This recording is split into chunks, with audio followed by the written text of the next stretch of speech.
Gold trusted gold buyers తాకట్టులో ఉన్న బంగారాన్ని విడిపించి ఈ రోజు ఉన్న మార్కెట్ ధరకే కొనబడును. మరిన్ని వివరాలకు సంప్రదించండి 7771077720.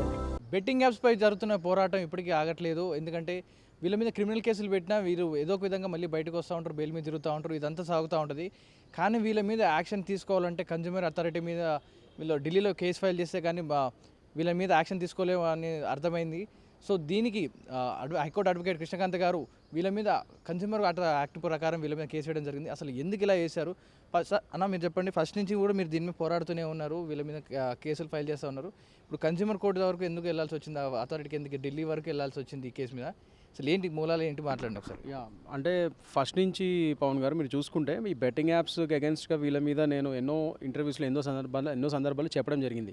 ఇది ఇల్లీగల్, వీళ్ళు ఎందుకు ప్రమోట్ చేస్తున్నారు. అసలు యాక్చువల్లీ లేటెస్ట్ మనది ministry of information technology and broadcasting వాళ్ళు ఇచ్చిన గైడ్లైన్స్ ప్రకారం కూడా వీళ్ళన్నీ ఉల్లంఘిస్తున్నారు. సో దీని ప్రకారంగా వీళ్ళ మీద చర్యలు తీసుకోవాలని చెప్పి నేను చాలా చోట్ల చెప్పడం జరిగింది. అండ్ ఇవాళ రోజు వీళ్ళతో ఎవరైతే బాధితులతో నేను కొందరితో మాట్లాడి కంప్లైంట్స్ చేయించడం కానీ ఇవన్నీ జరగడం జరిగింది. అండ్ ఇవాళ రోజు అదంతా రిపుల్ ఎఫెక్ట్ లాగా అంతా చూస్తున్నాం మనం. ఒక బాధితులతో కొందరితో నేను ఇప్పిస్తే ఇవాళ రోజు చాలామంది బయటకు వచ్చి వీళ్ళ మీద రకరకాలుగా ఎఫ్ఐఆర్లు చేసి ఇవాళ రోజు మొత్తానికి ఈ ఉదంతం అయితే బయటకు వచ్చింది. దానికి నేను ఒక విధంగా హ్యాపీగానే ఫీల్ అవుతున్నాను. బట్ నేను చెప్పేది ఏంటంటే కేవలం ఎఫ్ఐఆర్లు వేసి వీళ్ళ మీద ఈ క్రిమినల్ పరంగా చర్యలు తీసుకుంటే దీంట్లో పెద్ద వాల్యూ ఉండదు. ఎందుకంటే ఇవాళ రోజు మనం చూసుకుంటే ఆ కేసులు ఎంతవరకు నిలుస్తో లేదో తెలియదు. ఎందుకంటే వీళ్ళు డైరెక్ట్గా ఇన్వాల్వ్ అయితే లేదు. Only the thing is that criminal పరంగా చెప్తున్నా. క్రిమినల్ పరంగా వీళ్ళు ఎవరైనా సూసైడ్ చేసుకున్నా, వీళ్ళ బెట్టింగ్ యాప్స్ డౌన్లోడ్ చేసుకుని ఏమైనా చేసినా అదే డైరెక్ట్గా అబెట్మెంట్ టు సూసైడ్ కింద వీళ్ళని ఎంతవరకు మనము ప్రాసిక్యూట్ చేసి ఎంతవరకు వీళ్ళని మనము దాంట్లో పార్టీ చేయగలుగుతాం అనేది అది చూసుకోవాలి. So based on the case to case basis. So criminal సైడ్గా ప్లస్ వీళ్ళ మీద ఏదో శిక్షలు పడితే వీళ్ళని ఏదో జైల్లో పెడితే దానివల్ల ఒరిగేదేం లేదు. నేనేమంటున్నానంటే ఫస్ట్ నుంచి నేను ప్రతి చోట చెప్పేది అదే. వీటితో పాటు centre for consumer protection authority అని ఢిల్లీలో ఒక అథారిటీ ఉంటుంది. సో నేను చెప్పినట్టు ఇందాక ministry of information technology and broadcasting వాళ్ళు ఇచ్చిన గైడ్లైన్స్ అవి ఉల్లంఘన చేస్తాయి. పలానా సెలబ్రిటీస్ కానీ సోషల్ మీడియా ఇన్ఫ్లుయెన్సర్స్ కానీ ఇలాంటి గైడ్లైన్స్ ఆ ministry of IT and broadcasting వాళ్ళు ఇచ్చిన గైడ్లైన్స్ ఉల్లంఘన చేస్తాయి. సో కన్జ్యూమర్స్ ప్రొటెక్షన్ యాక్ట్ కింద వీళ్ళ మీద సీసీపీఏలో కంప్లైంట్ ఇచ్చి ఆ పలానా గైడ్లైన్స్ వీళ్ళు ఏది ఫాలో అవ్వట్లేదు, ఇల్లీగల్ యాప్స్ని ప్రమోట్ చేస్తున్నారు, ప్లస్ వీళ్ళు ఏదైతే బ్రాండ్స్ని వీళ్ళు ఎండోర్స్ చేస్తున్నారో అవన్నీ వీళ్ళ సోషల్ మీడియా ప్లాట్ఫామ్స్లో కానీ ఇతర ప్లాట్ఫామ్స్ వీళ్ళు ఏదైతే యూజ్ చేస్తున్నారో ఎక్కడెక్కడ ప్రమోట్ చేస్తున్నారో అవన్నింటిలోనూ వీళ్ళు మెన్షన్ చేయాలి. పలానా ప్రోడక్ట్స్ని మేము ఎండోర్స్ చేస్తున్నామని చెప్పి క్లియర్గా మెన్షన్ చేయాలి. కానీ వీళ్ళు ఏ సెలబ్రిటీస్, పెద్ద సెలబ్రిటీస్ నుంచి చిన్న సెలబ్రిటీస్ వరకు ఎవరు అది గైడ్లైన్స్ ఫాలో అవ్వట్లేదు. సో అలాంటప్పుడు వీళ్ళ మీద చట్టపరమైన చర్యలు తీసుకోవాలి. బికాజ్ ఇవాళ రోజు వీళ్ళు చేసిన ఇలాంటి మిస్లీడింగ్ అడ్వర్టైజ్మెంట్స్ అంటాం దీన్ని, అంటే మిస్లీడ్ చేశారు. ఇలాంటి అడ్వర్టైజ్మెంట్స్ వల్ల వీళ్ళ ఫాలోవర్స్ని Telugu states, Telugu states Telangana and Andhra ఈ రెండు చోట్ల ఉన్న వీళ్ళ ఫాలోవర్స్ని వీళ్ళు మిస్లీడ్ చేసి ఇలాంటి ఇల్లీగల్ యాప్స్ని ప్రమోట్ చేసి వీళ్ళ యొక్క సోషల్ మీడియా ప్లాట్ఫామ్స్లో వాళ్ళని మిస్లీడ్ చేయడం వల్ల వాళ్ళు కూడా యాప్స్ని డౌన్లోడ్ చేసుకొని వాళ్ళ రోజు మనం చూసాం వాళ్ళు ఎంతో లక్షలు అప్పులు పాలైపోయి ఆ ఫాలోవర్స్ ఆ బెట్టింగ్ యాప్స్ వల్ల, plus at the same time కొన్ని కుటుంబాల్లో ఆత్మహత్యలు కూడా చేసుకునే ఉదంతాలు మనం చూస్తున్నాం. దాని గురించి అయితే వాళ్ళ రోజు వీళ్ళ మీద క్రిమినల్ కేసులు ఫైల్ అవుతున్నాయి. At the same time so ఇవన్నీ ఉల్లంఘిస్తున్నందుకు కన్జ్యూమర్స్ ప్రొటెక్షన్ యాక్ట్ 2019 కూడా వీళ్ళ మీద మెయిన్ అసలు పెట్టాల్సిన కేసు అదే. సో కన్జ్యూమర్స్ ప్రొటెక్షన్ యాక్ట్ 2019 దీనికి వర్తిస్తుంది. అండ్ సీసీపీఏలో దీని పరంగా అందుకని వీళ్ళ మీద నేను సెక్షన్ 2 ఆఫ్ 228 సబ్ క్లాస్ 28 కింద వీళ్ళ మీద చర్యలు తీసుకోండి. అండ్ సుమోటోగా section 18 of consumers protection act కింద మీరు వీళ్ళ మీద సుమోటోగా యాక్షన్ తీసుకొని వీళ్ళ గైడ్లైన్స్ ఏది ఫాలో కాలేదు అండ్ మిస్లీడింగ్ అడ్వర్టైజ్మెంట్స్ వీళ్ళు చేస్తున్నారు కాబట్టి వీళ్ళ మీద చట్టపరమైన చర్యలు కన్జ్యూమర్స్ ప్రొటెక్షన్ యాక్ట్ పరంగా చట్టపరమైన చర్యలు లైక్ హెవీ ఫైన్స్ అంటే 10 లక్షల నుంచి 50 లక్షల వరకు జరిమానాలు పడచ్చు దీంట్లో వీళ్ళ మీద based on the evidences and based on the severity of the case. And దాంతోపాటు మెయిన్ బ్యాన్ చేయొచ్చు వీళ్ళని. ముఖ్యంగా నేను చెప్పేది ఏంటంటే వీళ్ళని 1 సంవత్సరం నుంచి 3 సంవత్సరాల వరకు ఎటువంటి యాడ్స్ అంటే ఒక సబ్బు బిల్ల కానీ ఒక అగ్గిపుల్ల కానీ ఏది అమ్ముకోవడానికి లేకుండా కంప్లీట్గా వీళ్ళ మీద బ్యాన్ విధించబడుతుంది ఈ యాక్ట్ ప్రకారం. సో అలా బ్యాన్ చేస్తే వీళ్ళకి కూడా ఒక బుద్ధి వస్తుంది. వీళ్ళని చూసి ఇతరత్ర సెలబ్రిటీస్ కూడా బుద్ధి వచ్చి ఇంకా నుంచి జాగ్రత్త పడతారనేది నా ఉద్దేశం. అందుకని సీసీపీఏకి వాళ్ళ రోజు నేను కంప్లైంట్ ఇవ్వడం జరిగింది. రైట్, మీరు ఈ కంప్లైంట్ ఎప్పుడు ఇచ్చారు అండ్ ఎంతమంది పేర్లు ఇందులో ఇన్వాల్వ్ చేశారు, ఏమేమి యాప్లు యూజ్ చేశారని ప్రతి ఎవిడెన్స్ ఏమేమి కలెక్ట్ చేశారు వీళ్ళ మీద? ఇది నేను ఈ కంప్లైంట్ నిన్న ఇవ్వడం జరిగిందండి. So yesterday have filed a complaint to the CCPA.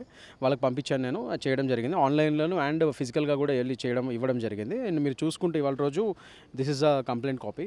నేను మొత్తం మెన్షన్ చేశాను. దీంట్లో ముఖ్యంగా నేను అందరు సెలబ్రిటీస్ అంటే ఇక్కడ యాక్టర్ ప్రకాష్ రాజ్ గారు కానీ, రానా దగ్గుబాటి కానీ, శ్యామల గారు కానీ, హర్ష సాయి, విష్ణుప్రియ, సుప్రీత, రీతు చౌదరి, బన్నీ, సన్నీ యాదవ్, ఇమ్రాన్ ఖాన్, పల్లవి ప్రశాంత్, A to Z ఇంకా చాలామంది ఎంతమంది ఉన్నారు ఉన్నారో అంతమంది మ్యాక్సిమం అందరి పేర్లు పెట్టడం జరిగింది. ఎందుకంటే క్లియర్గా వీళ్ళ మీద ప్రైమ్ ఆఫీస్ ఎస్టాబ్లిష్ అయింది, వీళ్ళు ఇవన్నీ చేశారు కాబట్టి వీళ్ళ మీద మనం ఇది చేయడం జరిగింది. ఈ కన్స్యూమర్ ప్రొటెక్షన్ యాక్ట్ కింద నేను మొత్తం అంతా ఒక చోట ఫైల్ చేసి వాళ్ళ మీద ఉన్న ఎవిడెన్సెస్ అన్ని గ్యాదర్ చేసి దాని ప్రకారంగా నేను ఫైల్ చేయడం జరిగింది అండ్ వాళ్ళకి పంపించడం జరిగింది. యా, అంటే ఇప్పుడు సిసిపిఎల్ దీని మీద ఎలాంటి యాక్షన్ తీసుకుంటుంది? ఇప్పుడు కన్జ్యూమర్ యాక్ట్ దీని వీళ్ళ ఏమైతే ఉందో వీళ్ళ మీద యాక్షన్ తీసుకుంటారా? తీసుకుంటే ఎంత టైం పట్టవచ్చు వీళ్ళందరి మీద? అంటే జనరల్లీ తీసుకోవాలండి కంపల్సరీ. నేను దానికే సెక్షన్ 18 ప్రకారం సుమోటో కింద కూడా వాళ్ళు యాక్షన్ తీసుకోవాలి. సో డెఫినెట్లీ నేను దీని పరంగా అందుకనే నేను కంప్లైంట్స్ ఇవ్వడం జరిగింది. ఫిజికల్గాను నేను పంపించడం జరిగింది పోస్ట్లో, అండ్ దీని ప్రకారంగా ఈమెయిల్ కూడా వాళ్ళకి ఈమెయిల్ ఐడి ఉంటుంది. సో డెఫినెట్లీ వాళ్ళు వెంటనే రెస్పాండ్ అవుతారు. సో ఈమెయిల్ కూడా చేయడం జరిగింది with all the proofs and everything. Generally కొద్దిగా టైం తీసుకుంటారు, విత్ ఇన్ 1 month లోపల వాళ్ళు రెస్పాండ్ అవ్వాలి. లేకపోతే డెఫినెట్లీ మళ్ళీ వాళ్ళని ఫాలో అప్ చేసి డెఫినెట్గా వెళ్ళి దగ్గరుండి మనం we can follow up with them and we can take the case forward. So డెఫినెట్గా చేస్తాము. సో మొత్తం కేసు అంతా అయ్యేసి ప్రాసిక్యూషన్ అయ్యి వాళ్ళకి నోటీసులు వెళ్ళి దాని తర్వాత ఇది ప్రాసిక్యూషన్ అయ్యేసరికి నియర్లీ టైం పడుతుంది. 6 months కూడా పట్టచ్చు, లేదా 1 year కూడా పట్టచ్చు. డిపెండ్స్ అపాన్ ద అవతల పార్టీస్ కూడా దొరకాలి, వాళ్ళకి సమన్స్ అందాలి, వాళ్ళు రావాలి, ఇవన్నీ ఉంటాయి కదా. So take some time, but at least ఒక స్టెప్ అయితే ముందుకెళ్ళింది కదా. దీని ప్రకారంగా ముందుకెళ్ళి ఇది ఒక లీగల్ యాక్షన్ స్టార్ట్ అయితే అట్లీస్ట్ కొద్దిగానే వాళ్ళకి ఒక కనువిప్పు అవుతుందని చెప్పి నా ఉద్దేశం ఇది. యూట్యూబ్ ఇన్ఫ్లుయెన్సర్స్ అయితే ప్రస్తుతం కొంతమంది వచ్చి స్టేషన్కి వచ్చి హాజరవుతా ఉన్నారు, క్షమాపణ చెప్తున్నారు. మరికొంతమంది అయితే పరారైపోయారు. సో వీళ్ళని పోలీసులు పట్టుకునే ప్రయత్నం చేస్తున్నారు. ఒకవేళ వీళ్ళు దొరికే అవకాశం ఉందా? అండ్ మీరు పెద్ద సెలబ్రిటీల మీదనే కేసు వేశారు, రానా కానీ ప్రకాష్ రాజ్ కానీ, వీళ్ళు దీనికి రియాక్ట్ అయ్యే అవకాశం ఉందా? అంటే డెఫినెట్లీ అండి. ఇప్పుడు నేను కేసు వేయడం అంటే వాళ్ళ మీద నేను కంప్లైంట్ ఇవ్వడం జరిగింది. సీసీపీఏ వీళ్ళు సమౌన్ చేసినప్పుడు అప్పుడు దాని ప్రకారంగా వాళ్ళ అడ్వకేట్స్ బట్టి వాళ్ళు రిప్లై ఇచ్చుకోవాలి. దాన్ని బట్టి whatever might be the things వాళ్ళు they have to take it forward legally. So వాళ్ళ lawyers and CCPA will take it forward, వాళ్ళు చూసుకుంటారు అది. అండ్ ముఖ్యంగా ఇప్పుడు మీరు చెప్పిన ప్రకారం ఇది సెలబ్రిటీస్ గురించి ఎవరైతే పోలీస్ స్టేషన్స్కి వస్తున్నారో మళ్ళీ మేము చేయలేదు తెలియజేసాం, నేను ఇదివరకు కూడా చెప్పాను, ignorance of law is not an excuse. So నాకు లా తెలియదని చెప్పి వాళ్ళ రోజు తప్పించుకునే ప్రసక్తి లేదు. సో లీగల్గా ఎఫ్ఐఆర్ క్రిమినల్స్ సైడ్గా ఎఫ్ఐఆర్ వాళ్ళ మీద నమోదైంది కాబట్టి దాని ప్రకారం వాళ్ళు వచ్చి కోఆపరేట్ చేయాల్సిందే. ఇన్వెస్టిగేషన్ కానీ ఇంట్రోగేషన్ కానీ అవన్నీ చేసి దాని ప్రకారంగా ఒకవేళ వాళ్ళ మీద ఈ సెక్షన్స్ వర్తిస్తాయి, సో కాల్డ్ సెక్షన్స్ ఏవైతే పెట్టారో అవన్నీ వర్తిస్తాయి కాబట్టి దాని ప్రకారం అవి ప్రూవ్ అయితే రేపటి రోజు వాళ్ళ లీగల్ యాక్షన్ కూడా వాళ్ళు ఫేస్ చేయాల్సి వస్తుంది. అండ్ ముఖ్యంగా నేను చెప్పేది ఏంటంటే పవన్ గారు, ఇక్కడ వీళ్ళు వచ్చి ఇవాళ రోజు నేను మారిపోయాను, ఇవాళ రోజు మేము ఇప్పుడు ఇదంతా మేము వీటికి వ్యతిరేకంగా మేము కావాల్సి వస్తే యాడ్స్ ఇస్తాం అంటున్నారు. That's a very good thing. వాళ్ళు ఇప్పుడు నేను ఇదివరకు కూడా చెప్పాను, వీళ్ళతోనే ఇది యాంటీ బెట్టింగ్ యాడ్స్ కూడా చేయాలి. ఏదైతే వీళ్ళు ప్రమోట్ చేశారో దాన్ని రివర్స్ చేస్తూ యాంటీ బెట్టింగ్ యాప్స్ కూడా వీళ్ళతోనే చేపిస్తే అప్పుడు ఇంకా కొద్దిగా ఎఫెక్ట్ ఎక్కువ ఉంటుందని నేను ఇదివరకు కూడా చెప్పాను. సో దాని ప్రకారంగా అలా చేస్తే మంచిదే. కానీ అది చేసినంత మాత్రాన శిక్ష కొద్దిగా తగ్గుద్దేమో కానీ ఒకవేళ వీళ్ళ మీద ప్రూవ్ అయితే ఆ శిక్షలు మాత్రం మొత్తానికి మాసిపోవు. ఎందుకంటే ఇప్పుడు నేను దొంగతనం ఒకప్పుడు చేశాను, ఇప్పుడు నేను మంచిగా అయినంత మాత్రం నా పాత దొంగతనాల సెక్షన్లు మాత్రం మీ మీద పోవు కదా, అవి ఫేస్ చేయాల్సింది ఆ ట్రయల్. సో అదే ఇదే. So what ever it might be they have to face the trial. ఇప్పుడైతే యాక్టర్ల మీద అండ్ ఇన్ఫ్లుయెన్సర్స్ మీద అయితే మీరు ఒక యాక్షన్ తీసుకోవడం జరిగింది. సో ఈ బెట్టింగ్ యాప్స్ ఓనర్ల మీద ఎలాంటి యాక్షన్ తీసుకోవాలి, ముందుగా ఏమైనా తీసుకునే అవకాశం ఉందా? అంటే ఇది బెట్టింగ్ యాప్ బేసికలీ ఇది సైబర్ క్రైమ్ బ్యూరో వాళ్ళకి కంప్లైంట్స్ ఇవ్వాలండి. సో దాని ప్రకారంగా నేనే కదా చాలామంది ఇచ్చారు కంప్లైంట్స్ ఆల్రెడీ వాళ్ళ మీద. సో దాని పరంగా స్టెప్స్ ముందుకెళ్తున్నాయని మేము అనుకుంటున్నాం. నేను ఇదివరకు కూడా చాలా చోట చెప్పాను ఏంటంటే ఉట్టి సైబర్ క్రైమ్ బ్యూరో వాళ్ళ మీద ఒక్కరి మీద మనం ఇంత ప్రెషర్ పెట్టి వాళ్ళే, ఎందుకంటే నేను ఇదివరకు చెప్పినట్టు ఈ బెట్టింగ్ యాప్ నిర్వాహకులు ఎవరైతే ఉన్నారో వాళ్ళు ఇక్కడ ఉండరు. వాళ్ళు ఎక్కువ ఉండేది నేను చెప్పినట్టు మాల్టాలో కానీ, మలేషియాలో, హాంకాంగ్లో, చైనాలో ఇలాంటి కంట్రీస్ నుంచి ఆపరేట్ చేస్తూ ఉంటారు. సో వాళ్ళని ఒక ఆల్గారిథం పరంగా మనం బ్లాక్ చేయగలిగితే ఇంకో ఆల్గారిథంతో ఇమీడియట్గా వాళ్ళు ఇప్పుడున్న ఆర్టిఫిషియల్ ఇంటెలిజెన్స్ టెక్నాలజీతో ఇంకో ఆల్గారిథం ఇమీడియట్గా క్రియేట్ చేసి మళ్ళీ కొత్త కంపెనీ పేరు పెట్టుకుని వచ్చేస్తున్నారు. సో వాళ్ళని మీరు టెక్నికల్గానే ఎదుర్కోవాలి. ఇట్లా వాళ్ళని కూడా ఎక్కడో మీరు వేరే దేశాలకు వెళ్ళి పట్టుకొని అంత ఈజీగా వాళ్ళని ఇక్కడ మహా అయితే ఇక్కడ వాళ్ళ లోకల్ ఏజెంట్స్ ఉంటారు, వాళ్ళని మాత్రం మీరు పట్టుకుంటారు. సో ఒకవేళ లోకల్ ఏజెంట్స్ని ఇక్కడ జస్ట్ పావుల కింద వాడే వాళ్ళని పట్టుకుంటే మీరు ఆ కంపెనీకి సంబంధించిన వాళ్ళని, దానివల్ల పెద్ద ఉపయోగం ఏముంటుంది? మీరు ఎప్పుడైనా సరే పెద్ద పామునే కొట్టాలి కదా. ఆ పెద్ద పాముని కొట్టాలంటే వాడు ఇక్కడ ఉంటాడు, వాడు ఇక్కడ చైనాలోనో మలేషియాలోనో మాల్టాలోనో ఉంటాడు. మళ్ళీ అలాంటప్పుడు వాళ్ళని ఎలా పట్టుకుంటారు? వాళ్ళని పట్టుకోవడం అంత ఈజీ కాదు. కాబట్టి నేను చెప్పేది ఏంటంటే ప్రైవేట్ సంస్థల హెల్ప్లు కూడా తీసుకోండి. అంటే సైబర్ సెక్యూరిటీ ఫర్మ్స్ అని ఉంటాయి. సో మీ యొక్క టెక్నికల్ ఎక్స్పర్టీస్ ఒకటే కొద్దిగా సరిపోకపోతే, అంటే ఇంతమంది కేసులు ఎంతమంది కంపెనీలను మీరు పట్టుకోవడానికి మీ యొక్క స్టాఫ్ కానీ మీ యొక్క టెక్నికల్ ఎక్స్పర్టీస్ కానీ సరిపోకపోతే why don't you take the help of the private parties also. Private firms ఉన్నాయి వాళ్ళ రోజు, సైబర్ సెక్యూరిటీ లాంటి ఫర్మ్స్ ఉన్నాయి. అలాంటి వాళ్ళ ప్రైవేట్ ఫర్మ్స్ని మనం హెల్ప్ తీసుకొని అందులో ఎథికల్ హ్యాకర్స్ అని ఉంటారు, ఇట్లా రకరకాల మంది ఉంటారు సాఫ్ట్వేర్కి సంబంధించిన వాళ్ళు. వాళ్ళ యొక్క సేవలు తీసుకుంటే వాళ్ళు అలాంటి దుండగులు ఎక్కడున్నా వాళ్ళని క్రాక్ చేయడం, వాళ్ళ ఐటీ వాళ్ళ సోర్స్ కోడ్ని క్రాక్ చేయడము, ప్లస్ లేకపోతే అలాంటి ఆల్గారిథమ్స్ని వాళ్ళు బ్లాక్ చేయగలగడం ఎథికల్ హ్యాకింగ్ ద్వారా, ఇలాంటివన్నీ చేయడం వల్ల అలాంటి ఇల్లీగల్ యాప్స్ అనేది మన సిస్టంలోకి రాకుండా, మన ఇంటర్నెట్ వరల్డ్లోకి మనకున్న ఇప్పుడు ఇంటర్నెట్ జోన్లోకి రాకుండా ఉంటాయి. సో అలా టెక్నికల్గా కూడా మీరు private parties, private firms, cyber security firms help తీసుకుంటే బాగుంటుంది అనేది నా ఉద్దేశం. ప్రభుత్వం ఆ దిశలో ఆలోచించాలనేది నేను అనుకుంటున్నాను. రైట్, ప్రెజెంట్ అయితే కంప్లైంట్ ఇచ్చారు, దీన్ని ఫర్దర్గా ఎలాంటి ఫాలోఅప్ చేస్తూ ఉంటారు, లేదా గవర్నమెంట్ చూసుకుంటుందా కంప్లీట్గా, లేదా మీరు ఫాలోఅప్ చేస్తూ ఉంటారు? గవర్నమెంట్ చూసుకోవాలండి, సుమోటోగా తీసుకొని చేయాలన్నదే నా ఉద్దేశం. అందుకని CCPI ఢిల్లీలో ఉంటుంది, సో అందుకే వాళ్ళకి కంప్లైంట్స్ ఇవ్వడం జరిగింది నేను. సో ఒకవేళ వాళ్ళు ఏ విధంగా యాక్షన్ తీసుకుంటారో వేచి చూడాలి. కంప్లైంట్ అయితే ఒక ప్రొసీజర్ ప్రకారం మనం ఇవ్వడం జరిగింది.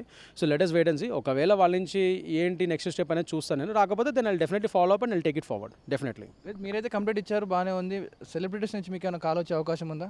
వాళ్ళని కేసు వెనక్కి తీసుకోవాలన్నట్టుగా ఏమైనా వచ్చే అవకాశం? అట్లా ఏమి ఉండదండి, అండ్ వాళ్ళు కూడా చేయరనుకుంటున్నాను నేను. Because they also have the legal team and what ever it is. నేను ఏంటంటే వాళ్ళ మీద ఇవన్నీ ఎస్టాబ్లిష్ అయిన ప్రైమ్ ఆఫీస్ ఉంది కాబట్టి నేను దాని ప్రకారంగా అసలు ఈ CCPI పరంగా యాక్షన్ ఉండాలి. ఎందుకు ఈ సెలబ్రిటీస్ కానీ సోషల్ మీడియా ఇన్ఫ్లుయెన్సర్స్ కానీ ఎవరైనా కానీ అందరు చట్టం ముందు సమానమే. సో కొన్ని ఒక ministry of information technology and broadcasting మీకు ఒక గైడ్లైన్స్ ఇచ్చినప్పుడు అవి క్లియర్గా ఉల్లంఘిస్తూ ఇలాంటి పనులు చేసినప్పుడు కంపల్సరీ ఇది CCPIకి కంప్లైంట్ ఇవ్వాల్సిన అంశం. ఇది కన్జ్యూమర్ ప్రొటెక్షన్ యాక్ట్ ఇక్కడ అమల్లోకి వస్తుంది, ఆ ఉల్లంఘన అయింది ఇక్కడ. సో దాని పరంగా నేను చేయాల్సిన బాధ్యత నా బాధ్యత కాబట్టి నేను కంప్లైంట్ ఇచ్చాను. సో వాళ్ళు నాకు కాల్ చేసి వాపస్ తీసుకున్నంత మాత్రాన నేను చేసుకోనది, బికాజ్ నా పని నేను చేసుకుంటూ వెళ్తాను. Whatever it may be, let them face in the if this case goes forward, let them face trial in the court of law. CCPI ముందు వాళ్ళ లాయర్స్ ద్వారా వాళ్ళు అది ఫేస్ చేయడం బెటర్ కదా, ఒకవేళ వాళ్ళది ఏ తప్పు చేయకపోతే. That's what I feel.